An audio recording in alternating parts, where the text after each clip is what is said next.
Hi, it's me, Ro, medium and author of Speaking from Spirit, and here is Energy Alert. Welcome, new 9-year cycle. January carried a lot of the cleaning out and release energies of 2016. Lots of ancient emotional baggage and old beliefs, yours and those you carry from your ancestral lines, came to the surface. Some things came to an end unexpectedly or abruptly. It is important to remember whatever was released was supposed to go, even if you don't see why yet. Everything released is making space for something new, even if you don't see what that is yet. Move into your trust that everything is in divine right order. It is a 1 year, and make no mistake, new things are taking root. The theme for February is going to revolve around creating, manifesting, and attracting.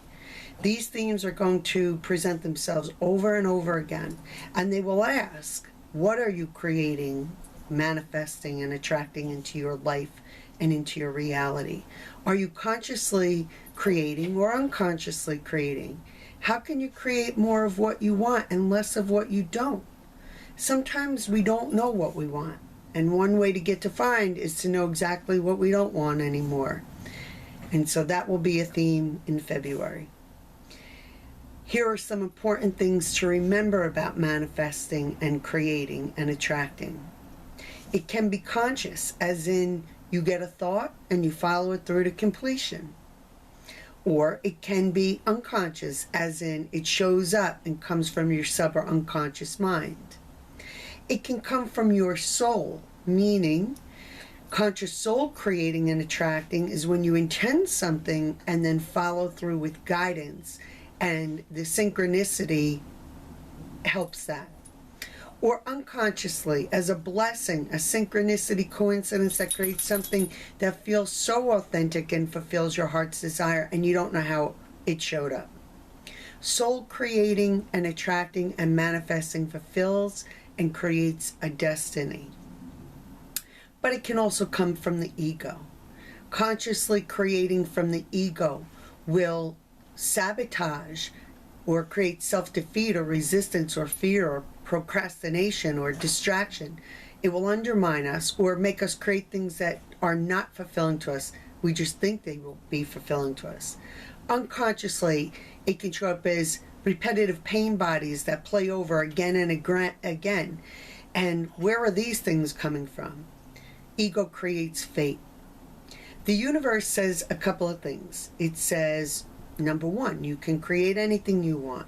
Number two, you can uncreate anything you don't want. You can consciously co-create with your soul and with spirit. But you have to know. You have to know that you can do this. Not think you can. You have to know this. And you have to know that spirit is there to create with you. The universe says that there are no easy or hard creations. They're just creations. And that when you intend something, it's done. So if you intend something, it's as good as done unless you get in the way of it. The universe says create a way. In fact, you're always creating. You just don't always do it with conscious power. So for conscious creation or manifestation, everything starts as a thought. It has to be a thought in our consciousness before it can be born. So some woman somewhere in time, or man for that matter, got the idea that somehow she should be allowed to vote for those in public service. I'm sure whoever had that thought was scared out of their own mind and afraid of their own thought. And if they did say it out loud, I'm sure it was not received very well, at least not right away.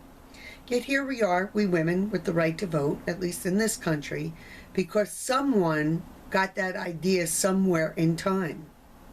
Well, this manifestation took a while, or at least where we have time, maybe centuries.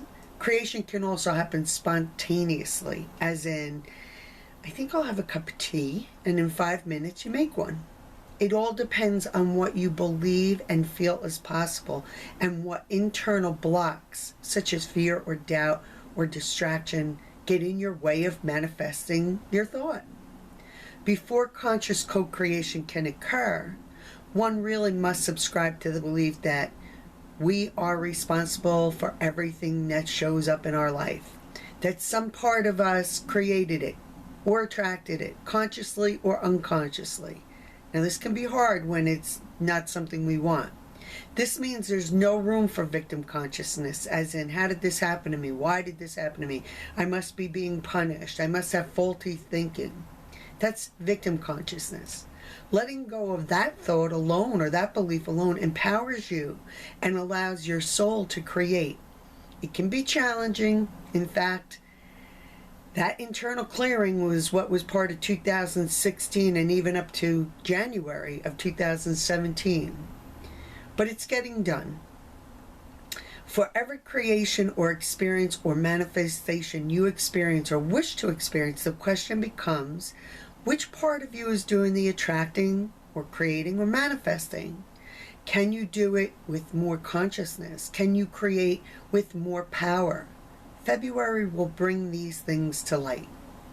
February will also be an emotive and creative month. Emotive, not emotional, meaning we will feel the need to express our emotions and speak our truth. Denser emotions or energies may surface, but only to be transformed or transmuted into a more creative form. Those that are emotionally and spiritually mature will not be re-energizing their dense emotions, nor will they be living in them or acting from them or creating from them. They will simply let them be there, and they will feel them and express them and allow them space to release. As they transform, it will unleash a great amount of creative potential, an energy to consciously co-create. This will also give way to a huge heart opening and space to hold and feel and experience and create more peace and more joy and more compassion. And make no mistake, we are all being called to hold this space more and more now. So allow the energy of February to move you and to give you the power to consciously co-create. We will discuss how we unconsciously create from the ego and or from the soul throughout the whole month of February in our weekly energy alert emails. They're on Mondays. If you want to book an appointment with me to get clear or to connect more deeply to your own soul or your guides or your angels or your loved ones that are in spirit, go to my website, www.rosemarierubinetti.com, and go to my readings and services page. You can book a reading right there. You can meet with me in person or by phone or by Skype, and my calendar is up throughout the whole year. I'm here if you need me. It's me, Ro, wishing you a great February, signing off and wishing you peace.